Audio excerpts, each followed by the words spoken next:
Okay चलिए अब वो कंडीशंस देखते हैं जिनको इम्पोज करने से मेरा function y equals to sine x injective बन पाएगा. Okay so what was our function? It was y equals to sine x. ठीक है, और किन कारण से फंक्शन नॉन इंजेक्टिव हो रहा था? Because of the nature of this function कि साइन एक्स पीरियोडिक है. ठीक है, साइन एक्स पीरियोडिक है इसलिए हर 2 पाई इंटरवल्स के बाद y की वैल्यू रिपीट हो रही थी और इसीलिए हमारा फंक्शन क्या हो रहा था? Many is to 1. ओके यही कारण था. देखिए अगर मैं यहां पर देखूं, ठीक है, this is our set of real numbers and this is +1 to -1. ठीक है, यहां पे अगर मैं देखूं साइन ऑफ 0 तो था 0, sine of -π/2 it was -1, sine of +π/2 it was +1. ठीक है, इसके बीच में लेट अस से आई हैव अ वैल्यू -π/3, तो मैं जानती हूँ इसके करस्पॉन्डिंग यह वैल्यू आ जाती -√3/2 और लेट अस से इसके बीच में यहाँ पे वैल्यू +π/6, तो इसके करस्पॉन्डिंग यह वैल्यू हो जाती 1/2. तो मैं एक बात देख पा रही हूँ कि π/2 से लेकर -π/2 तक में तो हमारा फंक्शन क्या है? 1:1. ओके ओके, बट अब जब मैं इस इंटरवल के ऊपर जाती हूँ, ठीक है, जैसे ही मैं यहाँ पे ले लेती हूँ कोई value, for example let us से 5π/6.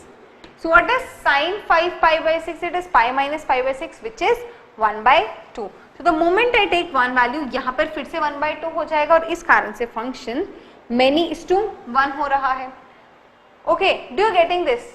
क्यों ये फंक्शन नॉन इंजेक्टिव हो रहा है? Because of the nature of sine x that it is periodic. Okay, what is the nature of sine x? देखिए अगर मैं यहाँ साइन एक्स का ग्राफ प्लॉट करूं,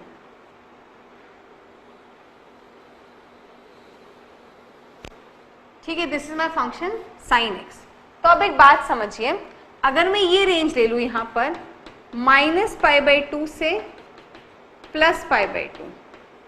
ओके, अगर इसमें मैं कोई भी हॉरिजॉन्टल लाइन ड्रॉ करूं तो ये -π/2 से +π/2 में फंक्शन को तो सिर्फ एक ही बार इंटरसेक्ट कर रही है, मतलब y की एक ही वैल्यू मिल रही है. बट अगर मैं π/2 से थोड़ा सा भी आगे गई या -π/2 से थोड़ा सा भी लेफ्ट गई तो फिर वैल्यूज रिपीट होने लग जाती है और यही कारण था कि हमारा फंक्शन मेनी इज टू 1 बन रहा था. सो अगर मैं फंक्शन का डोमेन साइन एक्स का डोमेन -π/2 से π/2 ही रख दूं तो फिर तो ये फंक्शन क्या हो जाएगा? इंजेक्टिव. ओके, मैंने क्या चेंज किया? मैंने फंक्शन का डोमेन ही चेंज कर दिया. मैं समझ रही थी कि -π/2 से +π/2 में तो y की वैल्यूज रिपीट नहीं होती. क्लियर है? देखिए अगर -π/2 से +π/2 में साइन एक्स बनाऊं तो ये ऐसा है.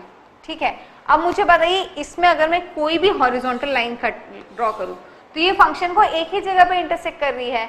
इसका मतलब क्या है? फंक्शन इंजेक्टिव है. दिस इज अ टेस्ट कि अगर हमारे पास फंक्शन का ग्राफ हो तो हम उस पर एक हॉरिजॉन्टल लाइन ड्रॉ कर दें.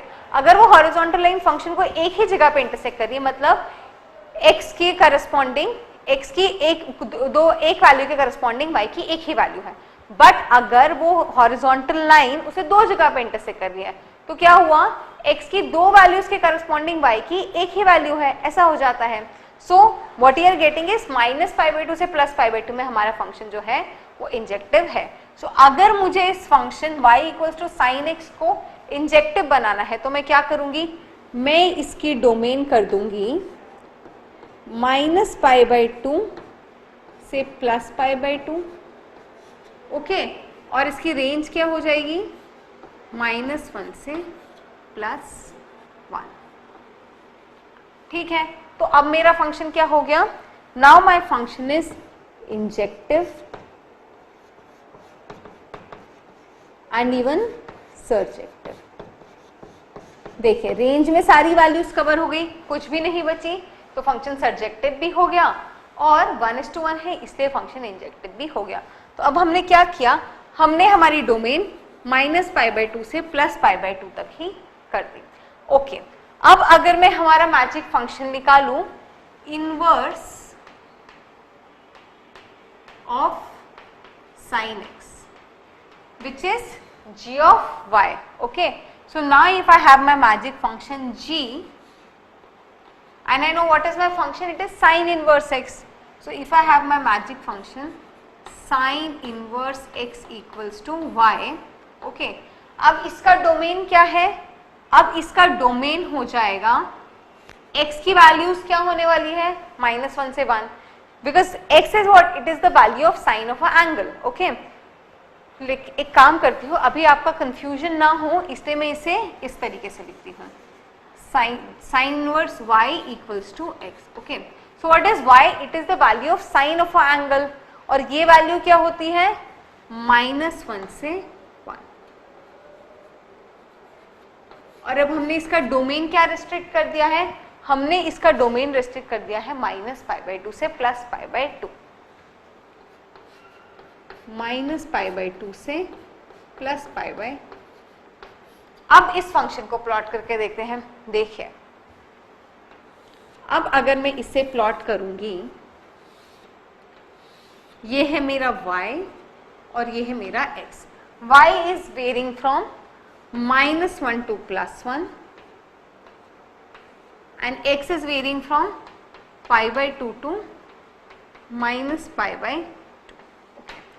Now what is sin inverse 0? ऐसा एंगल जिसके साइन की वैल्यू 0 हो, वो कौन सा है, इस रेंज में तो एक ही है 0, इसके बाद क्या हो सकता था 2π या फिर -2π, बट वो हमारी रेंज में है ही नहीं, ओके।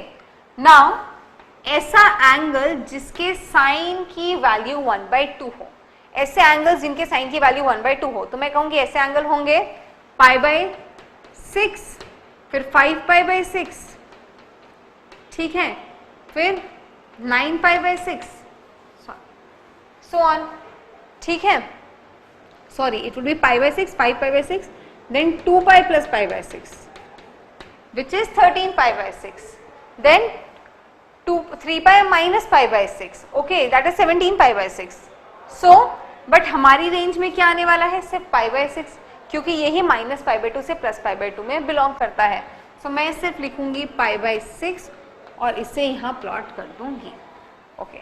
अब ऐसा फंक्शन, ऐसा एंगल जिसके साइन की वैल्यू 1 हो, π/2, 5π/2, 9π/2 एंड सो ऑन, बट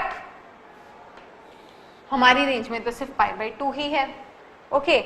ऐसा फंक्शन जिसके साइन की वैल्यू है -√3/2, ऐसे फंक्शंस क्या होंगे, -√3/2 मतलब -π/3, 2π - π/3, ठीक है।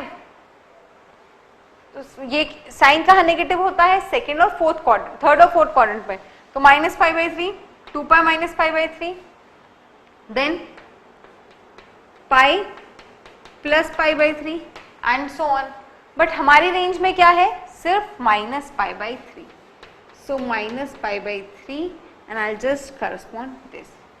ऐसा फंक्शन, ऐसा एंगल जिसके साइन की वैल्यू -1 हो, सो मैं जानती हूँ ऐसे एंगल्स होंगे -π/2, 3π/2, then 7π/2 and so on, but what I see here is कि मेरे लिए तो सिर्फ -π/2 ही है। अब देखिए मेरा फंक्शन क्या हो गया, सर्जेक्टिव तो ये यहाँ भी था और यहाँ पे भी है, तो now my function is injective, okay. मेरा फंक्शन क्या है, इंजेक्टिव है, true, my function is injective right now, and even my function is surjective.